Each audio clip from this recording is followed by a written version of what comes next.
5 ಸಲ ನಾನು ಸಾಕಷ್ಟು ತೊಂದರೆನ ಅನುಭವಿಸಿದ್ದೀನಿ ಅಂತ ಹೇಳಿ.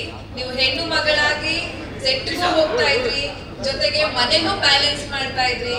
ಸಾಕಷ್ಟು ಸಾವು ನೋವುಗಳಾದಾಗ್ಲೂ ಕೂಡ ನಾವುಗಳು ನಿಮಗೆ ಕಾಟ ಕೊಟ್ಟಿದ್ದಿದೆ, ಏನಾಯ್ತು ಅಂತ ಸಾಕಷ್ಟು ಸವಾಲುಗಳು ಬಂತು. ಆ ಸಂದರ್ಭ ಹೇಗಿತ್ತು, ಅವ್ರಿಗೆ ನೀವು ಹೇಗೆ ಧೈರ್ಯ ತುಂಬಿದ್ವಿ ಅಂತ ಹೇಳಿ.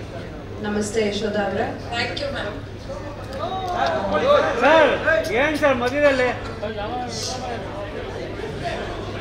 ಮಂಜಣ್ಣ, ನಿಮ್ ಕ್ವಶನ್ ಆಯ್ತಲ್ಲ, ಕೂತ್ಕೊಳ್ಳಿ. ಇವಾಗ ಅವ್ರಿಗೆ ಹಿಂದೆ ತೊಂದರೆ ಮಾಡ್ತೀರಾ?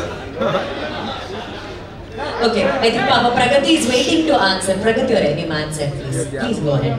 ನನಗೆ ಇವತ್ತು ಕ್ವೆಶ್ಚನ್ ಮರ್ತೋಯ್ತು. ಸಾರಿ. ಇಲ್ಲ, ನೀವು ನಾನೇನು ಹೇಳೋದಕ್ಕೆ ಇಷ್ಟಪಡ್ತೀನಿ ಅಂದರೆ, ತುಂಬ ವರ್ಷನ್ಸ್ ಆಯಿತು, ತುಂಬ ಮಾತಾಡ್ಬೋದಾ ಅಂದರೆ ಸಿನಿಮಾದ ಬಗ್ಗೆ ಹಾಗಾಯಿತು ಹೀಗಾಯಿತು ಅಂತ ಅಂದ್ಕೊಂಡು ನಾನೇನು ಹೇಳೋದಕ್ಕೆ ಇಷ್ಟಪಡ್ತೀನಿ ಅಂದರೆ, ಖಂಡಿತ ನಾವೆಲ್ಲರೂ ರಿಷಬ್ ತುಂಬ ಬಿಲೀವ್ ಮಾಡ್ತಾರೆ, ಅದ್ರ ಜೊತೆಗೆ ನಾವೆಲ್ಲರೂ ದೇವ್ರನ್ನ ತುಂಬ ನಂಬ್ತೀವಿ, ಅದ್ರದ್ದು ಆಶೀರ್ವಾದದ ಜೊತೆಗೆ ಮಾಡ್ತಾ ಇದ್ದೀವಿ. ಆ್ಯಂಡ್ ಇಲ್ಲಿರೋರು ನೀವೆಲ್ಲರೂ ಸಾಕಷ್ಟು ಜನ ನಂಬ್ತೀರಾ, ನನಗೆ ಗೊತ್ತು. ಒಂದು ಇಷ್ಟು ದೊಡ್ಡ ಶಕ್ತಿ, ಅನುಶ್ರೀ ಅವರು ನಿಮಗೂ ಗೊತ್ತಿರತ್ತೆ, ಇಷ್ಟು ದೊಡ್ಡ ಶಕ್ತಿ, ಇಷ್ಟು ದೊಡ್ಡ ಒಂದು ಪವರ್ ಏನು ಹೇಳ್ತೀವಿ, ಅದರ ಆಶೀರ್ವಾದದಿಂದ ಈ ಸಿನಿಮಾ ನಮಗೆ ಶುರು ಮಾಡೋದಕ್ಕೆ ಆಗ್ತಿರ್ಲಿಲ್ಲ ಅನ್ನೋದು ನನ್ನ ಥಾಟ್ ಪ್ರೋಸೆಸ್. ಅಂದರೆ ಆಶೀರ್ವಾದ ಸಿಕ್ಕಿಲ್ಲ ಅಂದರೆ ಮೋಸ್ಟ್ಲಿ ರಿಷಬ್ ಅವರು ಕಾಂತಾರನೇ ಮಾಡ್ತಿರ್ಲಿಲ್ಲ ಅನ್ಸುತ್ತೆ, ಬೇರೆ ಮಾಡೋದಕ್ಕಾಗದೇ ಇರ್ಬೋದಾಗಿತ್ತೇನೋ, ಮಧ್ಯದಲ್ಲಿ ನಿಂತು ಹೋಗ್ಬೋದಾಗಿತ್ತೇನೋ, ಆ ಥರದ್ದೇನೋ. ಆ ಪ್ರೇರಣೆಯಿಂದಾನೆ ನಾವು ಲಾಸ್ಟ್ ಟೈಮ್ ಕೂಡ ಹೇಳಿದ್ವಿ ಡಿವೈನ್ ಇಂಟರ್ವೆನ್ಷನ್ ಅಂತ. ಈ ಸಲನೂ ನಾನು ಹೇಳ್ತಾ ಇದ್ದೀನಿ, ಈ ಸಲ ತುಂಬ ಸ್ಟ್ರಾಂಗ್ ಆಗಿ ನಾವು ಬಿಲೀವ್ ಮಾಡಿದ್ವಿ. ಬಿಕಾಸ್ ನಾವೆಲ್ಲರೂ ಬೇರೆನೇ ಒಂದು ಪ್ರಪಂಚದಲ್ಲಿ ಬದುಕ್ಬಿಟ್ವಿ. ಒಂದು 5 ವರ್ಷದಿಂದ ಈ ಕಾಂತಾರ ಅನ್ನೋ ಪ್ರಪಂಚದಲ್ಲೇ ಇದ್ದೀವಿ.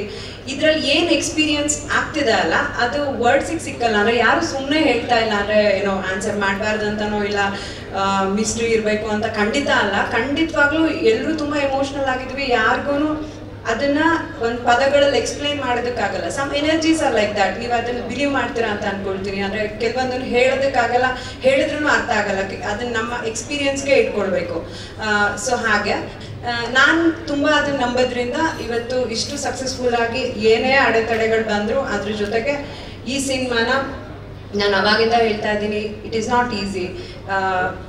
ನಾನು ರಿಷಬ್ಗೂ ಯಾವಾಗಲೂ ಹೇಳ್ತಿರ್ತೀನಿ, ಇಂಡಿಯಾನ ಮೋಸ್ಟ್ಲಿ ಯಾರು ಟ್ರೈ ಮಾಡಿರಲ್ಲ ಅನ್ಸುತ್ತೆ. ಅವರೇ ಕತೆ ಬರೆದು, ಅವರೇ ಡೈರೆಕ್ಷನ್ ಮಾಡಿ, ಅವರೇ ಆ್ಯಕ್ಟಿಂಗ್ ಮಾಡಿ ಈ ಥರದ್ದೊಂದು ದೊಡ್ಡ ಸಿನಿಮಾನ, ದೊಡ್ಡದು ಅಂದರೆ ನೀವೆಲ್ಲರೂ ಅದನ್ನು ಬಜೆಟಲ್ಲಿ ತೊಗೊಳ್ಬೋದು. ನಾಟ್ ಓನ್ಲಿ ಬಜೆಟ್ ಈಸ್ಗೆ ಈ ಥರದ್ದೊಂದು ಗ್ರ್ಯಾಂಡ್ಯೂರ್, ಈ ಥರದ್ದೊಂದು ಕ್ರಾಫ್ಟ್, ಈ ಥರದ್ದೊಂದು ನಮ್ಮ ಮಣ್ಣಿನ ಕತೆನ. ಆಮೇಲೆ ರಿಷಬ್ ಯಾವುದೋ ಸ್ಟುಡಿಯೋಲ್ ಸೆಟ್ ಹಾಕ್ಬಿಟ್ಟು ಆ ಥರದ್ದಲ್ಲ, ಎಲ್ಲ ಲೈವ್ ಲೊಕೇಶನ್ಗಳು. ನೀವೆಲ್ಲರೂ ನಾವು ಶೂಟಿಂಗ್ ಮಾಡಿರೋ ಜಾಗಗಳನ್ನು ವಿಸಿಟ್ ಮಾಡಿದರೆ ಐ ಥಿಂಕ್ ಕೆಲಸ ಎಕ್ಸ್ಪ್ಲೈನ್ ಮಾಡೋದು ಬೇಕಾಗಲ್ಲ ಅನ್ಸುತ್ತೆ. ಆ ಥರದ ಲೊಕೇಶನ್ಗಳಲ್ಲಿ ಕೆಲಸ ಮಾಡಿರೋಂಥದ್ದು. ಅದನ್ನ ಮಾಡಿ ಕೂಡ ಅಂದರೆ ಜನರಲಿ ನೀವು ನೋಡ್ತೀರಾ ಅಲ್ವ, ಲೈಕ್ ಏನೋ ಚಿಕ್ಕ ಪುಟ್ಟದ ಎಲ್ಲ ಸಿನಿಮಾ ಸೆಟ್ಗಳಲ್ಲೂ ಆಗುತ್ತೆ. ಅದು ಕಾಂತಾರ ಅಂದ ತಕ್ಷಣ ಮೋಸ್ಟ್ಲಿ ಸ್ವಲ್ಪ ದೊಡ್ಡದಾಗ್ತಿದೆ. ಬಟ್ ನಾನೇನು ಬಿಲೀವ್ ಮಾಡ್ತೀನಿ ಅಂದರೆ, ನಮ್ಮ ಜೊತೆಗೆ ಒಂದು ಶಕ್ತಿ ಖಂಡಿತ ಕಾಯ್ತಾ ಇದೆ. ಇವತ್ತು ಲಾಸ್ಟ್ ಕಾಂತಾರ ಕೂಡ, ಈ ಕಾಂತಾರದಲ್ಲೂ ನಾನು ಗುರುವಣ್ಣ ಸಮ್ಟೈಮ್ ಏನಾದರೂ ಕತೆ ವಿಷಯಕ್ಕೆ ಮಾತಾಡ್ಕೊಳ್ತಾ ಇರ್ತೀವಿ. ಕೆಲವೊಂದು ಆ ಪ್ರೇರಣೆಯಿಂದಲೇ ಒಂದಿಷ್ಟು ವಿಷಯಗಳು ಸೇರ್ಕೊಳತ್ತಾ, ಅದು ನಾವು ಹೀಗೇನೋ ಆಗಬೇಕು ಅಂದ್ಕೊಂಡಿರ್ತೀವಿ, ಅದು ಬೇರೆ ಥರದಲ್ಲೇನೋ ಆಗುತ್ತೆ. ಬಟ್ ಅದು ಪಾಸಿಟಿವ್ ಆಗೇ ಆಗಿರುತ್ತೆ, ಅದು ಸಿನಿಮಾಗೆ ಆ್ಯಡ್ ಮಾಡುತ್ತೆ. ಅದು ಯಾವುದೇ ವಿಚಾರಗಳಲ್ಲಾಗಿರ್ಬೋದು, ಒಂದು ಕತೆ ವಿಚಾರದಲ್ಲಾಗಿರಲಿ, ಒಂದು ಸೆಟ್ ವಿಚಾರನ, ಒಂದು ಲುಕ್, ಫಾರ್ ಎಕ್ಸಾಂಪಲ್ ಒಂದು ಯಾವುದೋ ಒಂದು ಲುಕ್ ನಾವೇನೋ ಅಂದ್ಕೊಂಡು ಕ್ರಿಯೇಟ್ ಮಾಡೋದಕ್ಕೆ ಹೋಗ್ತೀವಿ, ಅದು ಇನ್ನೊಂದೇನೋ ಆಗುತ್ತೆ. ಸೊ ನಾನು ಬಿಲೀವ್ ಮಾಡ್ತೀನಿ ಅದನ್ನು ಅದು ಹೀಗೆ ಆಗ್ಬೇಕಂತಿತ್ತು, ಸೊ ಅದು ಚೆನ್ನಾಗೇ ಆಗಿದೆ ಅಂತ. ಸೊ ಆ ಥರದಲ್ಲಿ ಐ ಥಿಂಕ್ ಆ ಶಕ್ತಿ ನಮ್ಮನ್ನು ಕಾಯ್ತಾ ಇದೆ. ಅದರಿಂದ ಈ ಸಿನಿಮಾ ಮಾಡ್ಕೊಂಡು ನಿಮ್ಮ ಮುಂದೆ ಬರ್ತಾ ಇದ್ದೀವಿ. ಕ್ಷಣ ಕ್ಷಣದ ಸುದ್ದಿಗಳಿಗಾಗಿ ಫ್ರೀಡಂ ಟಿವಿ ಸಬ್ಸ್ಕ್ರೈಬ್ ಮಾಡಿ, ಲೈಕ್ ಮಾಡಿ ಹಾಗೂ ಫಾಲೋ ಮಾಡಿ. ಹೊಸ ಸುದ್ದಿಗಳ ನೋಟಿಫಿಕೇಶನ್ಗಾಗಿ ಬೆಲ್ ಐಕಾನ್ ಮೇಲೆ ಕ್ಲಿಕ್ ಮಾಡಿ.